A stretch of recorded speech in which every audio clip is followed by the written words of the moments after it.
اعوذ باللہ من الشیطان الرجیم، بسم اللہ الرحمن الرحیم۔ معزز ناظرین، السلام علیکم ورحمۃ اللہ وبرکاتہ۔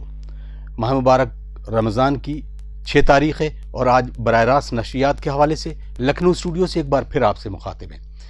آج ہم کچھ اہم موضوع اور آپ کے سوالات ڈسکس کریں گے۔ ہمارے ساتھ موجود ہیں حجت الاسلام والمسلمین علی جناب مولانا مصطفیٰ علی خان ادیب الہندی صاحب قبلہ۔ آغا السلام علیکم۔ علیکم السلام ورحمۃ اللہ۔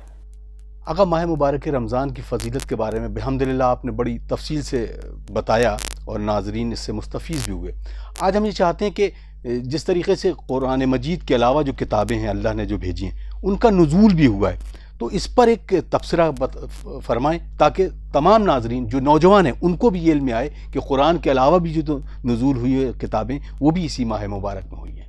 اعوذ باللہ من الشیطان الرجیم، بسم اللہ الرحمن الرحیم، الحمدللہ رب العالمین، وصلی اللہ علی سیدنا محمد وعلہ الطیبین الطاہرین۔ ماہ مبارک رمضان کی جو فضیلتیں ہیں اس میں بہت سی چیزیں ہیں، اسی میں ساتھ ساتھ ایک اور فضیلت ماہ مبارک رمضان کو خداوند عالم نے یہ عطا فرمائی کہ جتنے بھی آسمانی صحیفے نازل ہوئے وہ اسی مہینے میں نازل ہوئے، یعنی جہاں قرآن کی بات ہے، قرآن کے نازل ہونے کی بات ہے، اسی طرح تورات ہے اور زبور ہے اور انجیل ہے، یہ بھی جو قرآن سے پہلے کی کتابیں اور بھی کچھ کتابیں ہیں جن کا ذکر ملتا ہے قرآن میں، لیکن صحیح نام ہمارے پاس نہیں کیونکہ وہ صحیفے تھے، وہ کتاب کی شکل میں نہیں تھے۔ تو ان کے نزول کے لیے بھی خداوند عالم نے ماہ مبارک کو ہی منتخب کیا۔ یہ خود اس مہینے کی عظمت کی طرف اشارہ ہے کہ اس مہینے کو عظمت خدا نے پہلے سے دی ہوئی تھی اور پہلے کی جو کتابیں نازل ہوئیں وہ بھی اسی مہینے میں نازل ہوئی۔ ہاں، البتہ یہ بھی اپنے ناظرین کے سامنے ہم بیان کر دیں کہ وہ کتابیں جو نازل ہوئی تھیں اور خدائی کتابیں تھیں اور الہی کتابیں تھیں، اب وہ تقریباً ختم ہو چکی ہیں دنیا سے۔ یعنی اگر اب ہمارے پاس تورات کا کوئی ایڈیشن موجود ہے یا زبور کا کوئی ایڈیشن موجود ہے، اگر ہم اس کو تسلیم بھی کر لیں تب بھی یہ وہ نہیں ہے جو خداوند عالم نے نازل کیا تھا۔ اس میں اتنی ترمیمات ہیں اور اس کے اندر اتنی تحریفات ہیں کہ اب ہمیں معلوم نہیں کہ اس میں سے کون سا کلام خدا ہے۔ دوسری بات یہ کہ اب ہماری ذمہ داری بھی نہیں ہے ان صحیفوں کو پڑھنا یا ان کے اوپر عمل کرنا، کیونکہ ہمارے پاس آخری ورژن موجود ہے جو قرآن مجید کی شکل میں رسول اکرم صلی اللہ علیہ وآلہ کے قلب اطہر کے اوپر نازل ہوا، اور ہماری ذمہ داری قرآن پڑھنا، قرآن کو فالو کرنا اور قرآن کے اوپر کہی ہوئی باتوں پر عمل کرنا ہے۔ اس سے پہلے کے جو صحیفے تھے وہ اگر موجود بھی ہوتے، صحیح شکل میں بھی موجود ہوتے، تب بھی ہماری ذمہ داری نہیں تھی کہ ہم انہیں پڑھیں یا ان کے اوپر عمل کریں۔ ہاں، کوئی مطالعے کے لیے پڑھنا چاہے، دیکھنا چاہے، اس میں کوئی حرج نہیں ہے، لیکن اب اس کے اوپر عمل ہمارے لیے ذمہ داری نہیں ہے۔ بالکل اس طرح سے کہ جیسے کوئی اپلیکیشن بازار میں آئے یا کوئی بک بازار میں آئے اور اس کے بعد اس کا لیٹسٹ ورژن آئے، پہلا ایڈیشن آئے، پھر دوسرا ایڈیشن آئے، پھر تیسرا ایڈیشن آئے، تو ہر عاقل یہ چاہے گا کہ جو لیٹسٹ ایڈیشن ہو ہم اسی حساب سے کتاب کو دریافت کریں یا بازار سے لیں اور اسی کے اوپر عمل کریں، خصوصاً جب قانون کی کوئی کتاب ہو۔ آپ اگر ہندوستان کے آئین کو دیکھ لیں یا پاکستان کے آئین کو دیکھ لیں یا دیگر ممالک کے آئین ناموں کو دیکھ لیں، تو جب وہ آئین لیا گیا ہوگا اور اس کو تیار کیا گیا ہوگا تو اس کے اندر بہت سے امینڈمنٹس آئے ہوئے ہوں گے، اس کے نئے ورژنز آ رہے ہوں گے۔ تو اب آپ پرانے ایکٹ کے اوپر نئے ملک میں یا نئے حساب سے فتوے یا نئے حساب سے قانون یا عدالت اس کے اوپر فیصلہ نہیں دے گی، بلکہ اسی کے حساب سے دے گی جو لیٹسٹ ورژن ان کے پاس کانسٹیٹیوشن کا موجود ہوگا۔ تو الہی قانون جو ہمارے پاس موجود ہے وہ اب قرآن مجید کی شکل میں ہے، اور یہ تا صبح قیامت باقی رہنے والا قانون ہے، کیونکہ رسول اکرم صلی اللہ علیہ وآلہ آخری نبی ہیں اور قرآن آخری کتاب ہے اور شریعت محمدی آخری شریعت ہے۔ ہم تینوں کے پابند ہیں، ہم رسول کو آخری رسول مانتے ہوئے تمام رسولوں پہ ہمیں ایمان ہے، ان پر ایمان لانا ہمارے لیے ضروری ہے۔ کسی ایک نبی کا انکار تمام انبیاء کا انکار ہے، لہٰذا ہم ان پر ایمان رکھتے ہیں کہ وہ نبی خدا تھے، لیکن ہم عمل رسول اکرم کی شریعت پر کریں گے۔ تمام کتابوں پر ایمان ہے کہ وہ اللہ کی بھیجی ہوئی کتابیں ہیں، اگر وہ صحیح شکل میں ہمارے پاس ہوتی تو ہمیں اس بات پر یقین ہے کہ اللہ نے کچھ کتابیں بھیجی مختلف اقوام کے اوپر، لیکن ہمیں عمل قرآن مجید پہ کرنا ہے۔ تو لہٰذا یقین رکھنا الگ چیز ہے اور عمل کرنا ایک الگ چیز ہے۔ عمل ہمیں قرآن کے حساب سے کرنا ہے، عمل ہمیں شریعت رسول اکرم صلی اللہ علیہ وآلہ کے حساب سے کرنا ہے۔ جہاں تک فضیلت کی بات ہے، بے شک ماہ مبارک رمضان کو اتنی فضیلتیں خداوند عالم نے عطا کی، اس میں ایک فضیلت یہ بھی عطا کی کہ ہر قرآن سے پہلے دیگر کتابیں جو نازل ہوئیں وہ بھی اسی مہینے میں نازل ہوئی، اور قرآن بھی اسی مہینے میں نازل ہوا. اسی لیے بہترین موقع قرآن کی تلاوت کرنے کا، قرآن کو پڑھنے کا، قرآن کو سمجھنے کا یہی مہینہ ہے. بہترین وقت ہے. تھوڑا سا وقت ہر انسان اگر نکال لے، 15 منٹ 20 منٹ جہاں قرآن کی تلاوت ہم کرتے ہیں، اور عام طور سے یہ کوشش ہوتی ہے کہ ہر دن کچھ حصہ قرآن کا پڑھ کے آخر 30 دن میں کوشش کر کے قرآن ایک بار ہم ختم کر لیں. بہت سے لوگ اس سے زیادہ توفیق پاتے ہیں، اس سے زیادہ پڑھتے ہیں. لیکن جو اصل کوشش ہماری میری نوجوانوں سے درخواست ہے اور اپنی ماؤں اور بہنوں سے درخواست ہے کہ وہ قرآن کا کچھ حصہ ترجمے کے ساتھ ضرور پڑھیں، جزاک اللہ. تاکہ سمجھیں کہ خداوند عالم نے کیا خطاب کیا ہے. کیونکہ اگر ہم صرف قرآن پڑھیں گے تو ہمیں صرف پڑھنے کا ثواب ملے گا، لیکن اگر ہم اس کو سمجھ کے پڑھیں گے اور اس پہ غور کر کے پڑھیں گے تو قرآن کے حکم پر عمل کرنے کا ثواب بھی ہم کو حاصل ہوگا. ہم اہل زبان نہیں ہیں، لہٰذا عربی سے ہم اتنے آشنا نہیں ہیں، لہٰذا ضروری ہے کہ ہم ترجمے کو اور کئی ترجموں کو پڑھیں. ہمارے علماء نے جو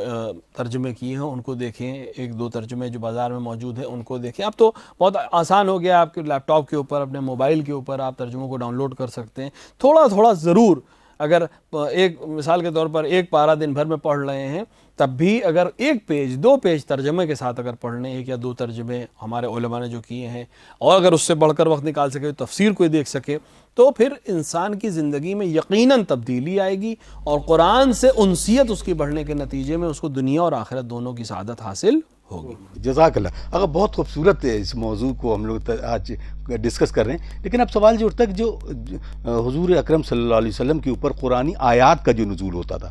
اس آیات کے نزول میں اور مکمل قرآن کے نزول میں کیا فرق ہے؟ تاکہ ہمارے نوجوان یہ جاننا چاہیں گے کہ جو آیات آتی تھیں، یہ کچھ مکے میں کچھ مدینے میں، تو اس طریقے کے جو آیات کا نزول تھا اور مکمل قرآن کا نزول تھا جو اس ماہ مبارک میں، اس میں کیا فرق ہے؟ دیکھیے، قرآن مجید کے نازل ہونے کے سلسلے میں علماء نے فرمایا ہے، اور ہمارے پاس احادیث اور روایات سے یہ بات ثابت ہے کہ قرآن کے 2 نزول ہیں. جی. ایک نزول قرآن کا دفعی کہلاتا ہے. دفعی یعنی ایک ہی دفعہ پورا قرآن رسول اکرم کے قلب اطہر کے اوپر نازل کر دیا گیا، یا جس کو ہم نزول دفعی کہتے ہیں، یعنی ایک ہی مرتبہ میں پورا قرآن اور مفاہیم قرآنی رسول اکرم کے قلب اطہر پر نازل کر دیے گئے، جو ماہ مبارک رمضان میں شب قدر میں انجام پایا. لہٰذا جو ہم کہتے ہیں قرآن شب قدر میں نازل ہوا، قرآن ماہ مبارک رمضان میں نازل ہوا، وہ یہ اسی نزول دفعی کی بات ہوتی ہے. یعنی ایک مرتبہ جو قرآن رسول کے اوپر ایک ہی مرتبہ میں پورا قرآن نازل کیا گیا، وہ اسی ماہ مبارک رمضان میں نازل کیا گیا. لیکن رسول اکرم کو خدا ہر بار آیت، اب ایک دوسرا نزول جو شروع ہوا وہ ہوا نزول تدریجی، یعنی خدا نازل ہو چکا ہے قلب اطہر پہ.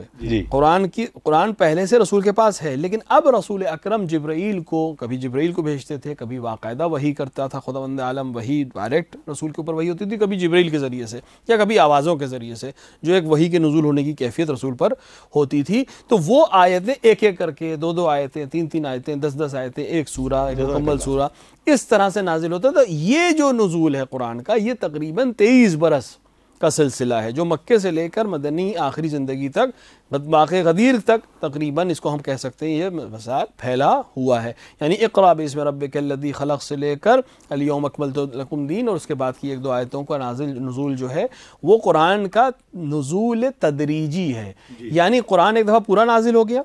پھر موقع اور محل کی مناسبت سے آیت کو دوبارہ دہرایا گیا پیغمبر کے سامنے، تاکہ معلوم ہو جائے کہ یہ آیت کس موقع کے لیے ہے، اس کا سینیریو کیا ہے. اور یہ بہت امپورٹنٹ چیز ہے. نزول تدریجی کو سمجھے بغیر قرآن کو سمجھنا بہت مشکل ہے. یہ جو بہت سے مسائل ہمارے سامنے آتے ہیں، آج کل بھی کچھ مسائل ہیں، اس کی سب سے بڑی وجہ یہی ہے کہ ہم نے قرآن کو نازل دیکھ لیا، ہمارے پاس قرآن سامنے موجود ہے. قرآن کہ اب جو ترتیب ہمارے سامنے ہے یہ نزول کی ترتیب نہیں ہے، یہ سوروں کی ترتیب ہے، اور اس کو اسی طرح سے ہم نے سب نے ایکسیپٹ کیا ہوا ہے، اسی طرح سب پڑھتے ہیں. لیکن اس میں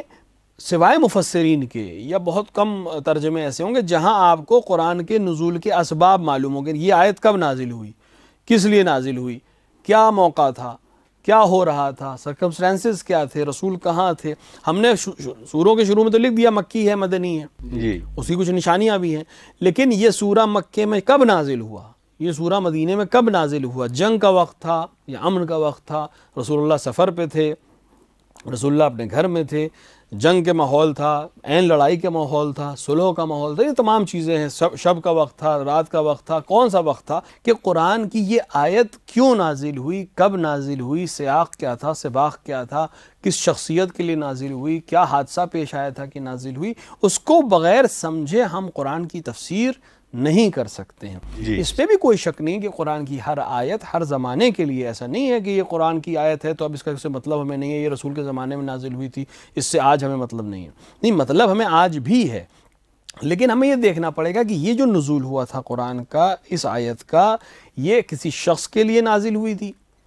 یا کسی خاص مورد کے لیے نازل ہوئی تھی، یا عام انسانوں کے لیے نازل ہوئی تھی، خاص موقع اور محل کے لیے نازل ہوئی تھی، خاص حالات میں نازل ہوئی تھی، یا عمومی حکم ہے۔ تو کچھ احکام قرآن میں عمومی ہیں، یعنی ہر حال میں یہی حکم رہے گا۔ کچھ احکام ایسے ہیں کہ یہ خاص موقع کے لیے نازل ہوئی تھی، یعنی اگر ایسے حالات ہوں گے تو تمہارے لیے یہ حکم ہے، یا اگر شخص نے ایسا عمل کیا تھا اس لیے یہ آیت نازل ہوئی ہے۔ یہاں پر قرآن مثال کے طور پر جہاد کی آیات ہیں، تو جہاد کی آیات کا مسئلہ سب سے بڑا یہ ہے کہ جہاد کی آیتوں میں اور عمل پیغمبر دونوں کو ملا کر ہم سمجھ پائیں گے کہاں جہاد علنی ہے، کہاں جہاد دفاعی ہے، کہاں جہاد بالسیف ہے، کہاں جہاد بالنفس ہے، اور وہ تمام اس کے مراحل ہیں۔ لہٰذا جہاد کی آیات کے ساتھ ساتھ عمل پیغمبر کو دیکھنا پڑے گا، سرکمسٹانسز کو دیکھنا پڑے گا، کہاں خداوند عالم قتال کا حکم دے رہا ہے، کس سے قتال کا حکم دے رہا ہے، کس طرح سے قتال کا حکم دے رہا ہے۔ آج اگر جہاد کے نام پر لوگ ایک دوسرے کو قتل کر رہے ہیں تو وہ جہاد پیغمبر نہیں ہے،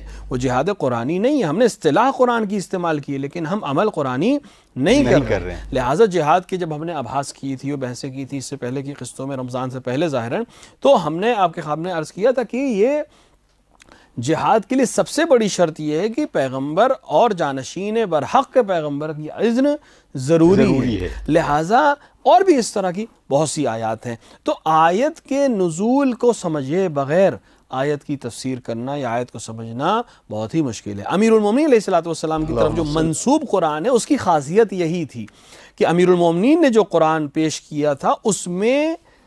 وجہ نزول، سبب نزول، وقت نزول، یہ سب چیزیں اس کے اندر درج تھیں، جس کو ایکسیپٹ نہیں کیا گیا۔ قرآن میں کوئی فرق نہیں تھا، یہی قرآن تھا جو آج ہمارے پاس ہے۔ فرق صرف اتنا تھا کہ اس قرآن میں جو ہمارے سامنے، اس میں یہ نہیں لکھا ہے کہ یہ آیت کب نازل ہوئی، کیسے نازل ہوئی، جنگ کا ماحول تھا، رات کا ماحول تھا، صبح کا ماحول تھا، مکہ تھا، مدینہ تھا، کہاں تھا۔ امیر المومنین علیہ السلام نے قرآن کو ترتیب کے ساتھ جمع کیا تھا اور تمام شرائط کے ساتھ جمع کیا تھا کہ کون سی آیت کس حال میں نازل ہوئی تھی، کس کے لیے نازل ہوئی، کن سرکمسٹانسز پہ نازل ہوئی۔ اس کو ایکسیپٹ نہ کرنے کے نتیجے میں آج اس طرح کی پریشانیاں ہمیں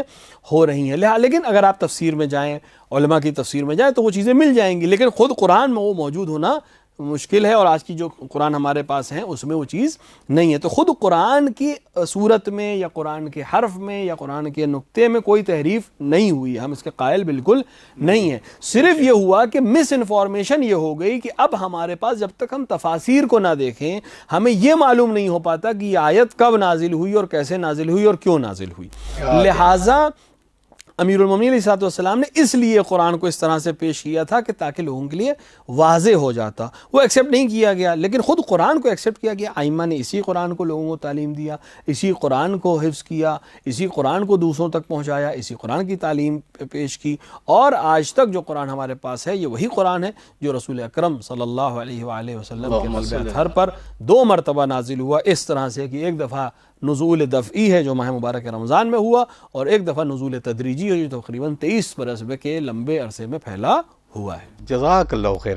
ناظرین، آپ دیکھ رہے ہیں پروگرام احکام اسلامی جو کہ رمضان اسپیشل ہے، اور اس ماہ مبارک رمضان کے بارے میں بہت ساری تفصیل سے گفتگو ہو رہی ہے، اور خاص طور سے نزول قرآن کے بارے میں۔ بحمداللہ یہ سفر جاری ہے، اور کچھ سوال لے لیتے ہیں آغا سے، کیونکہ کچھ آپ لوگوں کے سوال بھی بحمدللہ ہمارے تک پہنچ رہے ہیں۔ آغا، جو سوال ہیں اس میں جناب بشارت حسین صاحب جو کہ پشاور سے سوال کرتے ہیں کہ اگر کسی ایسے شخص کے کہنے پر جس کو ہم افطار کر لیں اور جس پر مجھے پورا یقین ہو کہ وہ سچ بولتا ہے اور اس کی خبر بھی سچی ہے، لیکن بعد میں پتہ چلے کہ ابھی مغرب کا وقت نہیں ہوا ہے،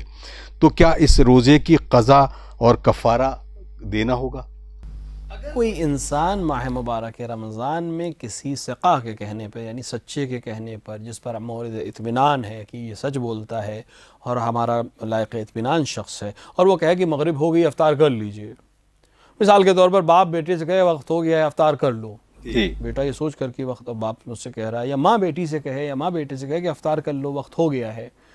یا کسی وجہ سے کوئی اور شخص آپ سے کہے کہ ایک ایسا شخص جس کی بات پر آپ کو یقین ہو، جو جھوٹ یا مذاق نہیں کرتا ہے آپ سے، بعد میں انکشاف ہو کہ اس وقت مغرب نہیں ہوئی تھی، تو اس روزے کی قضا کرنی پڑے گی۔ اگر انسان اس پر یقین نہیں رکھتا تھا اور اس کی بات پر عمل کر لے تو اس کو پھر مسئلہ دوسرا ہے، لیکن اگر یقین تھا، اس کی بات پر یقین رکھتا ہوں میں، اس کی ہر بات پر عمل کرتا ہوں میں، اور اس کے کہنے پہ میں روزہ کھول لوں، افطار کر لوں، اور بعد میں معلوم ہو کہ یہ خبر غلط تھی یا اس کو غلطی ہوئی تھی، میں نے روزہ مغرب سے پہلے کھول لیا، تو میرے اوپر کفارہ کوئی نہیں ہے، لیکن اس روزے کی قضا مجھے انجام دینی ہے۔